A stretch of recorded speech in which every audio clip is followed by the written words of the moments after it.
Por lo tanto, ¿cómo caracterizar una imagen de cerebro, una potenciación T1 en cerebro? Principalmente yo tengo que identificar las siguientes estructuras. La sustancia gris, que viene siendo la corteza, ¿de qué está compuesta?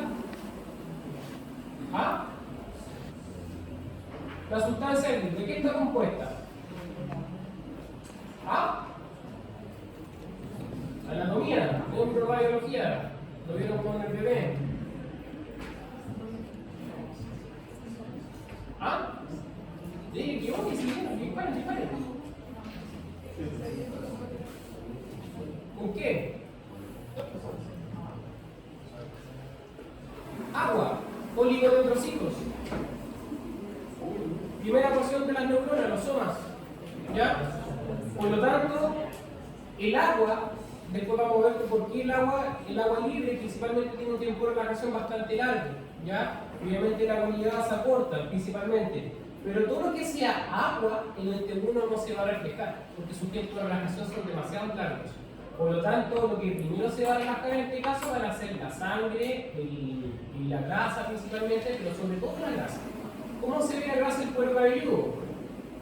¿Cómo se ve? Hiperintenso, muy bien. ¿Quién dijo hiperintenso? ¿Por allá? Por allá atrás. Ya, el intento por allá atrás. Hiperintenso, ¿cierto? No es blanco ni negro, hiperintenso. ¿Ya? Aquí ojo con la intensidad, isointenso, la estamos en resonancia. En resonancia manda la intensidad de señal, que es la base que trabajamos nosotros. ¿Ya? Por lo tanto, la sustancia blanca, ¿de qué está compuesta? Axones, ¿cierto? ¿Y los axones qué tienen? Mielina, la vaina mielina que está compuesta por lípidos, y los lípidos son grasas. Por eso es que brilla en potenciación T1, ¿ya? Por lo tanto tenemos hiperintensa la sustancia blanca, hipointenso la sustancia gris, e hipointenso el líquido cefalorraquídeo. Por lo tanto es un T1, ¿ya? El T2. T2 principalmente va a magnificar la intensidad de señal a que hace estructuras que tengan los tiempos de relajación más largos. Cuando hablamos de T1, es un TR aproximado, un tiempo de relajación aproximado de 550 a 700 milisegundos como máximo, para que se conserve la potenciación T1. Y los tiempos de eco, que los vamos a ir viendo más adelante también, aproximadamente no más allá de 14-15 milisegundos. O sea, vamos a tener desde 8 a 15 milisegundos para un buen T1. ¿Ya? Los tiempos de relajación de un T2, ¿ya? Un TR máximo, un tiempo de repetición máximo, mínimo de 2000 milisegundos. ¿Ya? ¿Qué quiere decir esto? Que ahí vamos viendo lo que son los TR, con un TR máximo mínimo de 2000 milisegundos y un tiempo de eco mínimo de 65 a 80 milisegundos como mínimo, nosotros tenemos una buena potenciación T2. ¿Ya? ¿Qué quiere decir esto? Que en estos tiempos vamos a estudiar principalmente todas aquellas estructuras que entregan su señal al medio de forma más lenta. Por lo tanto, cuando alcancemos el máximo esplendor de contraste, va a brillar todo lo que se relaja más lento. Y principalmente, ¿cómo se ve el líquido cefalorraquídeo acá? Hiperintenso. ¿Cómo se ve la sustancia gris? Hiperintenso. ¿Y la sustancia blanca? Hipointenso. ¿Y por qué se ve hipointenso? Porque como la grasa entrega la señal rápida al medio, ¿cierto? Ya entregó su señal. O sea, perfectamente sí, se ve, ¿cierto? Se ve hipointenso, pero ¿quién predomina en intensidad de señal? El agua. Todo lo que tenga líquido, todo lo que tenga agua. Por lo tanto, principalmente, en las condensaciones T2 va a brillar todo lo que tenga líquido. Edema, agua, ¿cierto? Agua libre, agua ligada, etc. Y obviamente la densidad protónica, lo que es viene siendo una potenciación híbrida, por decirlo así, ¿ya? En donde a un TR largo, ¿cierto? Un tiempo de repetición mínimo de 2000 milisegundos y un tiempo de eco corto, vamos a poder entregar una escala de gris intermedia, en donde principalmente, fíjense cómo los líquidos tienden a verse más grises, ¿ya? Diferencia entre un cerebro entonces de P, T1 y T2. ¿Por qué parto con esto? Para que tengamos una introducción principalmente en lo que son las caracterizaciones imaginológicas de las potenciaciones. ¿Ya? Por lo tanto, fíjense cómo se ve el agua libre, tiende a verse un poco más gris. ¿ya? No se ve hiperintensa como se ve habitualmente en un T2. Fíjense cómo se ve, tiende a verse un poco más hiperintenso que en un T2, ¿cierto? Lo que está en la sustancia blanca, ¿ya? Concepto importante, tiempos de repetición. Una secuencia principalmente va a estar establecida con un pulso excitador de 90 grados, ¿ya? Existen tiempos de ecos medios entre un pulso excitador y un pulso repasador, ¿ya? Y obviamente otro tiempo de eco medio en donde se obtiene la señal, donde se obtiene la señal y claramente donde se lee el eco, ¿ya? Cabe destacar que todo este proceso, cuando ocurre un pulso excitador a otro pulso excitador, se llama tiempo de repetición. Este es el TR. Este es el que me va a determinar a mí si voy a elegir un T1 o un T2 en mi potenciación. ¿Ya? ¿Por qué? Porque el TR yo le voy a asignar al equipo un TR de 3000, un TR de 600, un TR de 1500. ¿Ya? Cuando el TR es de 1500 o de 800 a 2000 o al infinito y un tiempo de eco corto es de T. Cuando tengo un TR largo y un tiempo de eco largo es T2. Y cuando tengo un TR corto y un tiempo de eco corto es T1. ¿Ya? Como dice el enunciado, el tiempo de repetición entre un pulso de RF excitador y otro. Su manipulación nos permite controlar el componente de la relajación longitudinal y por ende discriminación del contraste entre las curvas de los tejidos. Por lo tanto, ¿cierto? ATR bajo en relajación T1, mejor contraste de los tejidos. Profe, Dígame. dijo tiempo de relajación y tiempo de corto era T1. TR corto, T corto, T1. Y largo era T2. T2, exactamente. Dígame. Ahí lo vamos a seguir viendo, ¿ya? Lo otro, chicos, esto es importante. Por lo tanto, ATR en relajación T1, ¿cierto? TR bajo, mejor contraste entre los tejidos. Ya entonces vamos a identificar que el TR para la relajación longitudinal o las potenciaciones T1, el contraste de la imagen va a depender principalmente del tiempo de relajación. ¿Ya? Profe, me quedó una duda con lo anterior. Dígame. No. Está el tiempo de TR entre un pulso y el otro pulso. Ahí está el TR, un pulso de 90 grados a 90 grados. Sí, de un pulso excitador a otro pulso excitador. Ah, ya, y el de 180 grados no vi. Todavía vamos para allá, ¿ya? Todavía vamos para allá. Es un pulso de repasador, ¿ya? Por lo tanto, nosotros vemos que el TR principalmente va a caracterizar el contraste de los tejidos, obviamente a TR bajos, mejor contraste, ya para los que son los tiempos cortos. ¿Qué es lo que significa? Recuerden que nosotros apostamos siempre al estudio de la componente hacia el vector de magnetización neto, por eso es que un M0 acá. Y obviamente existe una alta brecha de contraste en este caso cuando estudiamos a un TR1 y un TR2. ¿Ya? Tenemos pobre contraste y tenemos un muy buen contraste entre estas dos características curvas de relajación a tiempos cortos y tiempos largos. ¿Ya? Principalmente dígame. ¿Es una recuperación longitudinal? Sí, exactamente, longitudinal, ¿ya? Por lo tanto, el tiempo de eco en una secuencia es el tiempo entre un pulso de radiofrecuencia excitador hasta que se recoge la señal del eco de la relajación del tejido propio, ¿ya? Permite entonces controlar la componente de la relajación transversal. ¿Qué quiere decir esto? Que para estudios principalmente de la componente transversal, o si vamos a estudiar la relajación T2, acá el que maneja el contraste es el tiempo de eco. ¿Por qué? Porque el tiempo de eco, como dice el nombre, el tiempo de eco, es el tiempo de lectura que yo le estoy leyendo la información que se está relajando principalmente de los vectores, ¿ya? Y un T largo en una secuencia permite mayor discriminación de la relajación de los tejidos, por lo tanto, entre mejor contraste en T2. ¿Qué quiere decir esto? ¿Se acuerdan que nosotros estudiamos principalmente el desfase de los protones? Si yo voy a estudiar el contraste, ¿cierto?, de la transversal, voy a hacer esto.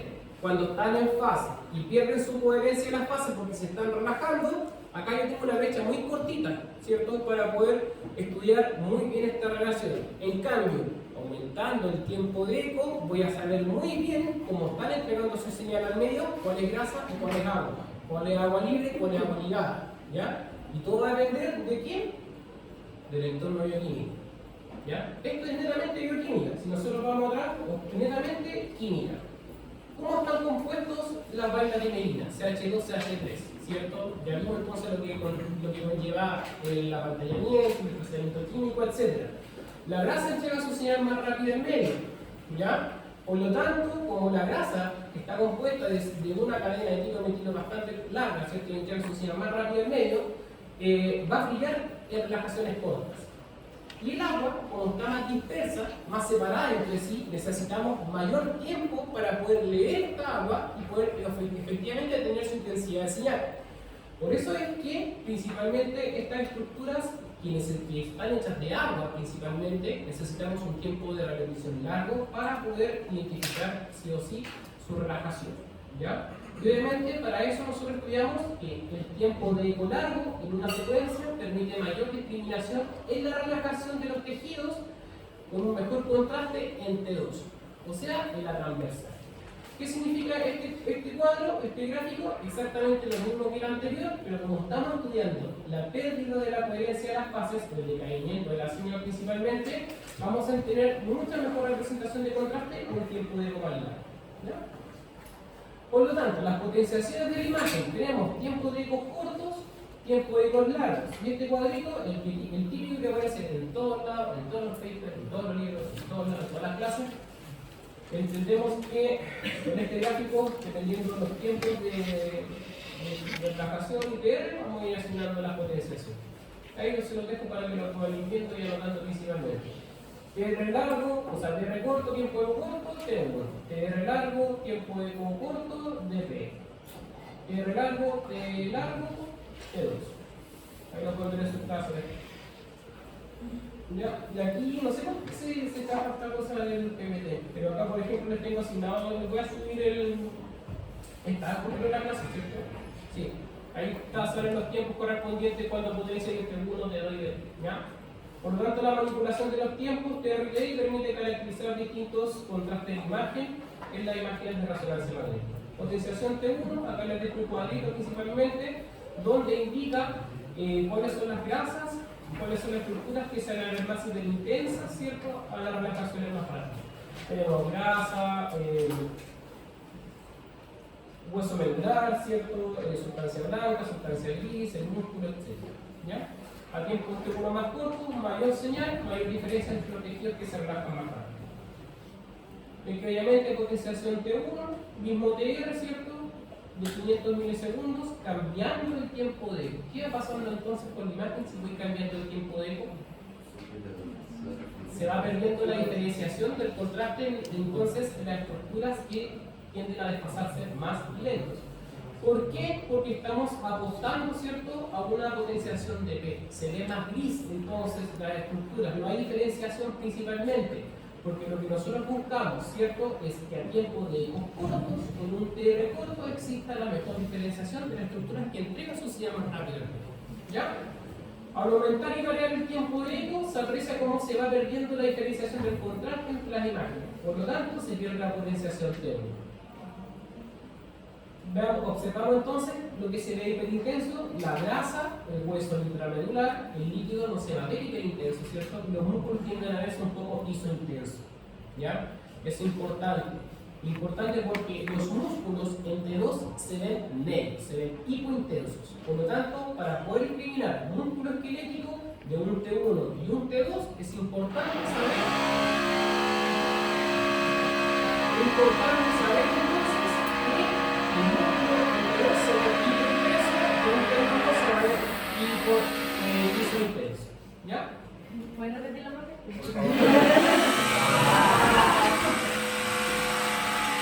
Ahora está trabajando en el cuadro porque va a haber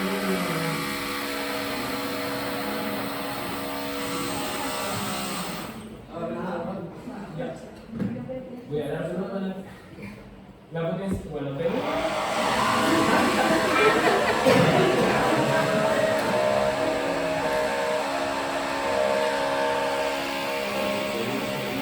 Ya. Voy a poner un poquito más fuerte para que puedan escuchar, no se distraigan por favor. Importante, el P2, ¿ya? Cuando el músculo se va a ver hipointenso, principalmente es P2, y el músculo en sí mismo se va a ver, tiende a verse más hipointenso. ¿A qué? A la grasa, para el P1, ¿ya? Entonces, la potenciación T2 principalmente tenemos que se va a ver más hiperintenso todo lo que está asociado al agua libre, ¿ya? Obviamente, fíjense, la grasa queda mucho más abajo de lo que son las estructuras líquidas, ¿ya? Pero ¿por qué no más hipointenso que el hueso, que la sustancia gris y todas las estructuras? Se supone que la grasa entrega asociada más rápido al medio, porque la grasa que está hecha también de agua, también tiene agua, ¿cierto? Tiene múltiples componentes, también tiene hidrógeno, lo que nos va a facilitar principalmente a estudios que la grasa no se vea tan hiperintensa. Fíjense cómo se ve el cuero cabelludo. Se ve más hiperintenso que la sustancia blanca, ¿cierto? Porque está hecha con una grasa más pura que obviamente la vaina de Melina. ¿Ya? Y obviamente fíjense los líquidos como brillan. Entre dos siempre brilla el agua libre. ¿Ya? El líquido cefalorraquídeo de qué está hecho? De agua libre. ¿Ya? Por lo tanto, a tiempos T2 más largos, mayor señal, ¿cierto? Diferencia de los tejidos que se relajan lentos. Por lo tanto, ¿qué parte del cuerpo está? Columna lumbar. ¿Qué estructura anatómica es esta? Las pechugas, ¿quién dijo las pechugas? Son las estructuras mamarias, ¿cierto? Obviamente, y obviamente tenemos prótesis mamarias. ¿Y por qué brillan? Porque está hecha de agua, ¿cierto? Las prótesis mamarias están hechas de agua. ¿Qué tenemos acá? Un corte sagital del cerebro. ¿En qué potenciación está esto? T2. ¿Y esto qué es? T2. ¿Y esto qué es? T2. ¿Por qué T2? ¿Quién brilla acá? El líquido cefalorraquídeo. ¿El líquido cefalorraquídeo qué está hecho? Agua libre. Muy bien. Entonces, potenciación de P. La potenciación de P es aquella que representa la máxima concentración de protones de hidrógeno en el boxer, por lo que a mayor agua libre, mayor señal. Y esta potenciación es clave para los estudios de músculo esquelético, para poder estudiar todo lo que sea cavidades articulares y cartílagos principalmente. El cartílago hialino también tiene agua. Obviamente, cuando hay mucha sobrecarga de la estructura en sí de la articulación, el líquido sinovial tiende a aumentar, ¿cierto? Por fisionomía, y obviamente empieza a generar mayor presión hacia el cartílago hialino. Y el cartílago hialino comienza a hidratarse mayormente. Por eso es que brilla en DP, principalmente el cartílago, ¿ya? Porque la potenciación de P está hecha principalmente para magnificar el contraste donde exista mayor concentración de los protones de hidrógeno dentro del box, ¿ya? Por lo tanto, el agua va a tender a brillar más hiperintenso aquello que tenga más cantidad de protones, como por ejemplo el cartílago, ¿ya? Y acá obviamente esto es un corte de cerebro. Habíamos visto entonces que tiene una grasa un poco más isointenso, un poco más gris, y el líquido cefalorraquídeo con la sustancia gris, ¿ya? Por lo tanto, observen acá, en aquellas estructuras en donde será mejor la concentración de protones, se verá hiperintenso, ¿cierto?, a DR largos y DR cortos. No hay diferenciación, no existe diferenciación entre la médula y el líquido cefalorraquídeo principalmente. Tiende a verse como todo plomo, todo gris, ya vulgarmente hablando. Habíamos visto que en cerebro principalmente se ve hipointenso la corteza, tiende a verse hipointensa la corteza con el líquido cefalorraquídeo, ¿ya? Obviamente, este vendría siendo un DP, donde empezamos con un paciente pediátrico, donde comienza a verse un poquito más hiperintenso el cartílago acá a nivel distal del fémur, ¿ya? Por lo tanto, eso es lo que faltaba terminar la última cuestión de clase.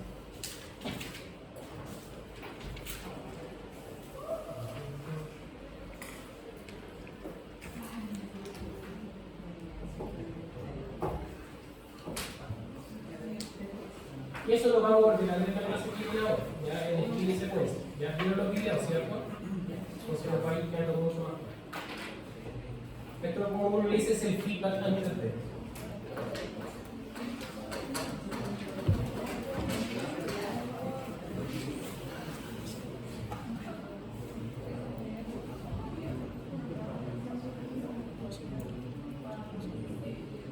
Ya. En la parte de especificaciones técnicas de equipo, esto es muy cortito, pero es muy importante para que sepamos y aprendamos más o menos cómo se ve o cómo es un resonador magnético, tanto por fuera, que se ve muy bonito, y por dentro se ve mucho más hermoso. ¿Ya? Esto que ustedes conocen por fuera, algunos dicen, no, este es el Gantry, no es el Gantry, ¿ya? Este es el BOR. ¿Ya? El BOR es la estructura acrílica que está por fuera del equipo. El Gantry es por dentro. Cuando uno, lo mismo pasa con el escáner, cuando uno ve, cuando están haciendo la mantención de escáner, ahí abre el Gantry, se ven todos los componentes por dentro. ¿Ya? Obviamente la carcasa principalmente es la estructura del equipo y se denomina BOR. ¿Cierto? Por lo tanto, nosotros tenemos las partes de un resonador, principalmente tenemos el magneto, que es el imán, que viene siendo esto, que es principalmente son las aleaciones de niodio titanio, las bobinas de gradiente principalmente, que es esa estructura cilíndrica hueca principalmente que va entre medio, y principalmente otra estructura que viene siendo las antenas de radiofrecuencia. ¿Ya? Principalmente nosotros tenemos la tabla del paciente que se desplaza hacia adelante y hacia atrás, ¿cierto? Hacia adentro del eje Z, y obviamente tenemos principalmente el sistema de amplificación de gradientes, los pulsos que generan la diferencia potencial para que se entiendan gradientes, el sector de radiofrecuencia de vector, el digitalizador de la imagen, ¿cierto? Los pulsos correspondientes de la absorción, y obviamente correspondemos entonces al amplificador para que se genere un luz. Todo lo vamos viendo después con el cálculo, son partes nomás que vamos viendo ahora. ¿Ya? ¿Qué debemos saber antes de comprar un resonador? Lo habíamos visto en la clase pasada. ¿Qué lo que era? El telaje y la gradiente, ¿cierto? Y hay otra cosa más, ¿cierto? El slew rate, que lo vamos a ver hoy día. Por lo tanto, lo importante es saber qué imán vamos a tener. ¿Ya? Idealmente, de 1.5 Tesla es el idóneo, que es un campo, entre comillas, alto. ¿Ya? Y obviamente, el imán es un metal superconductor de aleación de niodio titanio y se ubica en el centro del borde del equipo y es el que genera el campo magnético externo. Es la parte más grande del resonador. ¿Ya? Comercialmente nosotros tenemos de 1.5 Tesla a 3 Tesla. Sí se pueden acceder a campos menores, pero obviamente va a ser otra calidad de imagen. Por lo tanto, idealmente siempre de 1.5 a 3 Tesla. Y obviamente los precios son muy absurdos. Para que tengan una idea así como vaga, un equipo de entrada de la serie, por ejemplo en Siemens, los nuevos, ¿cuáles son los nuevos de Siemens que están trayendo ahora? Que están en casi todos los centros médicos chicos. Ahí, ¿cómo se llama el Sempra. Los Siemens Sempra, que es como el de entrada, el equipo de entrada, son 700, 800 millones de pesos. Solamente el equipo. Solamente el equipo, ¿ya? Se paga solo, es increíble, ¿ya? Solamente el equipo, ojo, porque hay que construir la cámara de Faraday, hay que construir el sistema de refrigeración y todo eso ya sube ya más de 1.200 millones de pesos, ¿ya? Uno cuando está en la uno puede acceder a estos precios cuando está en la parte de coordinación de resonancia, entonces uno ya sabe más o menos cómo manejarse en todo esto. A mí me ha tocado hacer asesoramiento en centros médicos para compra de insumos, compra de equipo. Hay empresas chinas, hay empresas gringas, hay gente que exporta equipos que principalmente uno puede llegar hasta negociar equipos de 300 millones de pesos, ¿ya? Con todo incluido, con Java incluido, ¿ya? Pero obviamente va a depender de la cantidad de recursos que tengan también dispuestos para poder trabajar con ellos, ¿ya? Para la investigación, hoy en día de 7 a 14.30. No hablemos de precios porque están afuera. ¿Ya? Bobinas de gradientes. Ya habíamos visto lo que eran las bobinas de gradientes, ¿cierto? Son estructuras de metal tipo alambre en posición de tipo bucle que generan variaciones lineales del campo magnético que se ubican en los tres ejes, Y, I y Z. ¿Ya? ¿Esa bobina que viene ahí? Eso es. Por lo tanto, las bobinas de gradientes, sus características nos permiten caracterizar, para la redundancia, disculpen, la resolución espacial que va a tener nuestro resonador, gracias a las siguientes especificaciones. Y esto, chicos, aquí se tienen que tener al momento de saber qué tan bacán va a ser el resonador magnético. Nosotros debemos saber conocer lo que es el Gmax, el slew rate, ¿cierto? Y el restyle, ¿ya? De estas especificaciones técnicas, los equipos se pueden determinar. Gracias a estos parámetros nos van a poder determinar los equipos. espesor de corte mínimo, el FOV mínimo, tiempo de repetición y tiempo de eco más corto y más largos, y la velocidad principalmente de la secuencia. ¿Ya?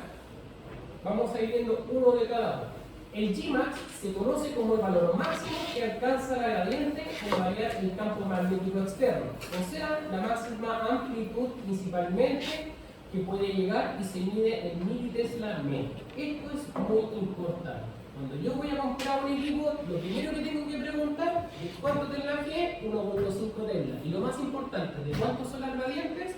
De 33 militesla metro. Con 33 militesla metro, con este valor, se pueden hacer todos los tipos de estudios en un resonador de 1.5 tesla. Mira. ¿Militesla por metro o metro cuadrado? No, militesla por metro. ¿Ya? Porque obviamente asciende de forma lineal, ya dentro de la variación del campo magnético. ¿Ya? Y obviamente lo que nosotros tenemos acá viene siendo esto. El Gmax es la máxima amplitud de la gradiente. Desde cero, ¿cuánto es el valor máximo que alcanza la gradiente? 33 militesla metro. Y esa va a ser la variación lineal. Y esta va a ser completamente la variación lineal del campo magnético que va a generar. O sea, va a llegar incluso hasta 1.56 tesla. Porque es corriente que se le está aplicando al mismo campo magnético. ¿Ya? Por lo tanto, el Gmax es muy importante. Y ahora el restime, y es el tiempo en que se activa la gradiente hasta que alcanza su máximo valor de variación. Esta es la velocidad, ¿cierto? Por lo tanto, se mide en milisegundos aproximadamente, de 0.1 a 0.2 milisegundos. Por lo tanto, el restime es cuando uno aplica el pulso de gradiente en que se activa y alcanza sus 33 militesla metro. ¿Ya? Por ejemplo, cuando el Ferrari acelera de 0 a 100, 3 segundos, esto es lo mismo. ¿Ya? El slew rate se conoce como la rapidez en que se instaura la gradiente y llega a su máximo valor. El otro era solamente la velocidad, acá es todo un conglomerado. Por lo tanto, el slew rate se calcula con el Gmax y el restime. Y este es muy importante, este es el tercer parámetro que uno debe saber antes de comprar un equipo. Nosotros necesitamos conocer el telaje, el Gmax y el slew rate. Y el slew rate se va a medir en tesla metros por segundo. ¿Qué quiere decir esto? Que va a ser qué tan rápido se lanza la gradiente y se aplica su máxima variación en el campo magnético. ¿Ya? Por lo tanto, se mide en tesla metros por segundo. Y con 125 tesla metros por segundo se puede hacer de todos los equipos de resonancia magnética. ¿Ya? El ramp time, el slew rate es qué tan rápido va de cero hasta aplicar completamente la gradiente. ¿Ya?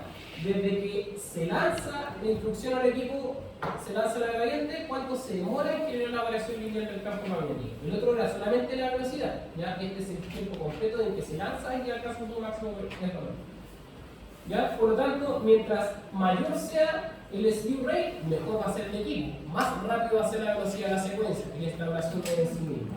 ¿Ya? El ramp time es el tiempo que transcurre entre que pasa del valor máximo a un valor negativo máximo, ¿cierto?, de una gradiente bipolar. Nosotros vamos a ver más adelante cómo se van a instaurar las gradientes principalmente para hacer de desfase o refase. Se pone el nombre de esta para poder generar principalmente entonces las variaciones en el campo inicialmente. ¿Ya? Acá tenemos un resumen principalmente de todo con el release time, fall time, como el completo de todo, etc. ¿Ya? ¿Y para qué nosotros vemos esto? Para poder llegar a este tipo de imagen. Tractografía principalmente, angiografía sin contraste, conocida como TOF, potenciaciones como conocidas como CIS o T2 Fly, o fiestas principalmente, que son estructuras que son de corte muy micro que nos permite ver principalmente. ¿Qué estamos viendo acá en esta imagen? ¿Ah? ¿Qué estructura anatómica es esta? ¿Ah? Octavo cuarto. ¿Para qué? Para poder ver estructuras tan microscópicas, tan pequeñas, con la intensidad de señal de los profesores magnéticos. ¿Ya? Esta es una imagen de una fosa posterior cerebro. Principalmente vemos los distintos tipos de nervios, ¿cierto?, que salen, el facial, el vestibulonuclear, el octavo cuarto, etc. ¿Ya? Por lo tanto, los emisores de radiofrecuencia vienen siendo las antenas. Tenemos bobina emisora, ¿cierto?, y receptora principalmente.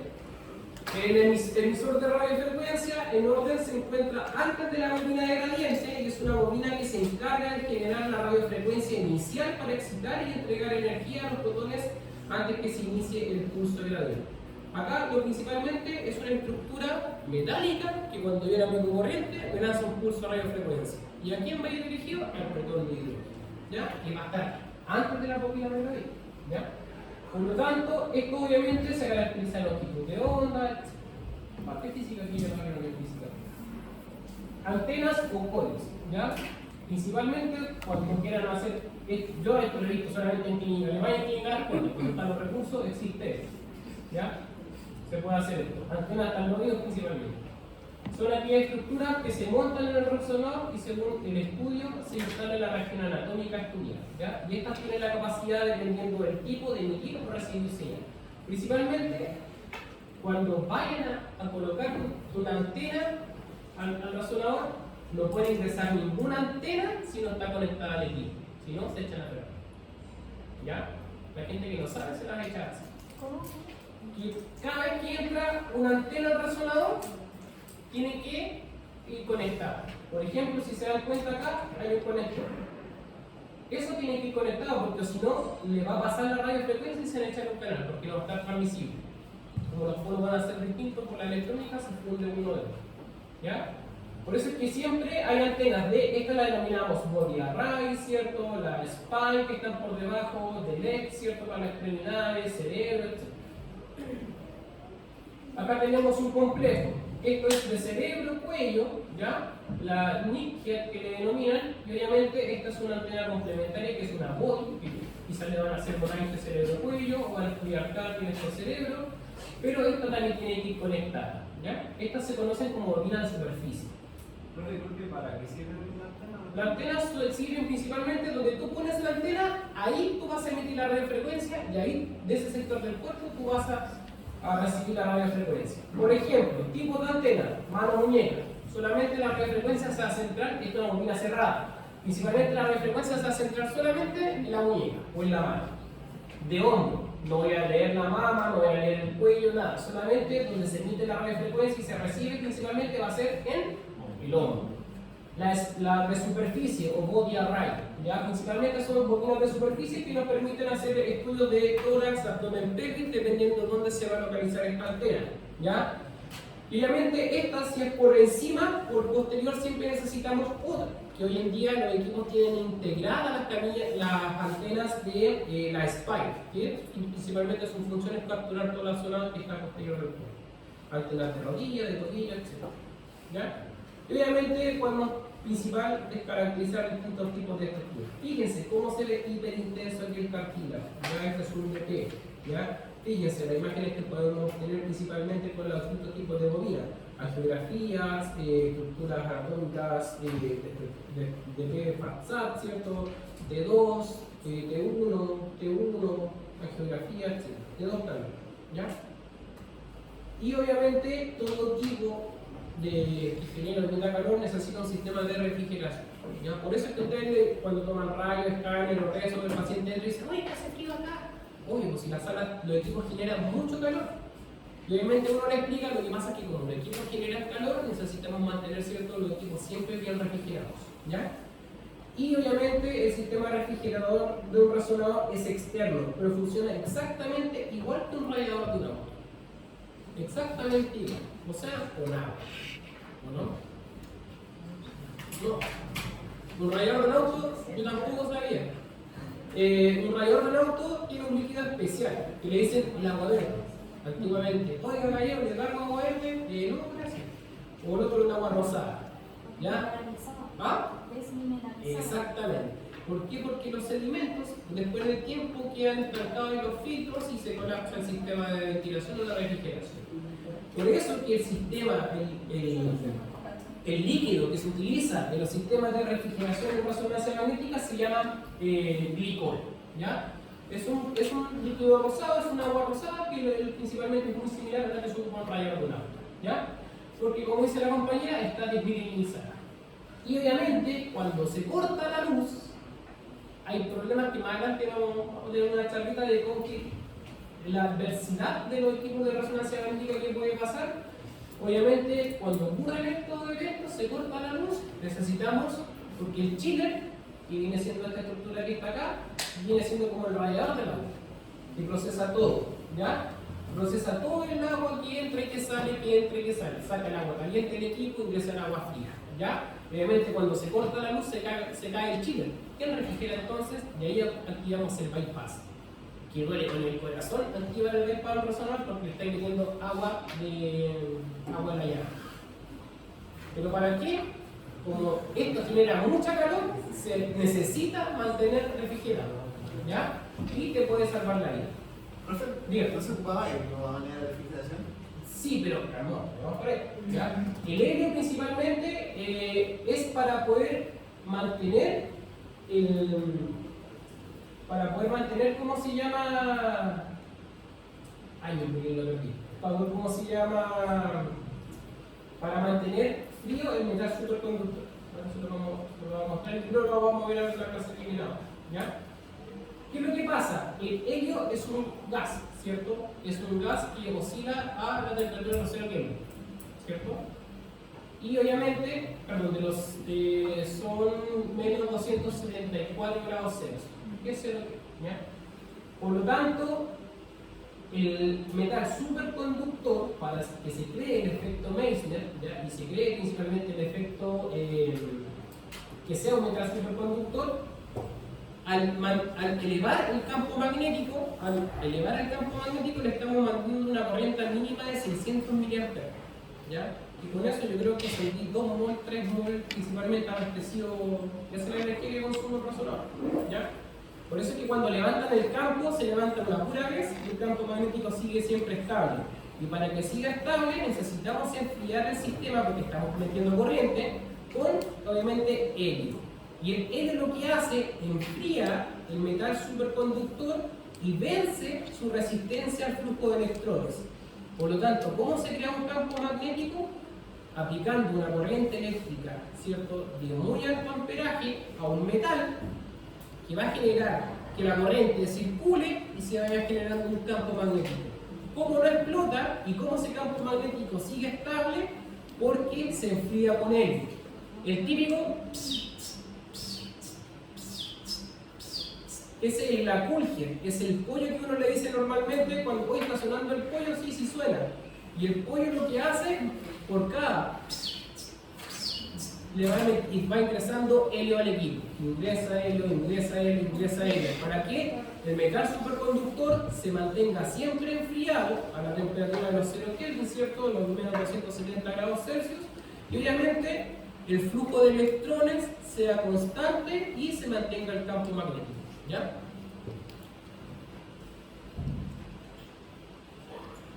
Ya, ¿tienen hasta ahora la clase está? 11:05. Ya chicos, tienen 10 minutos para poder hacer el control de salida de la clase pasada.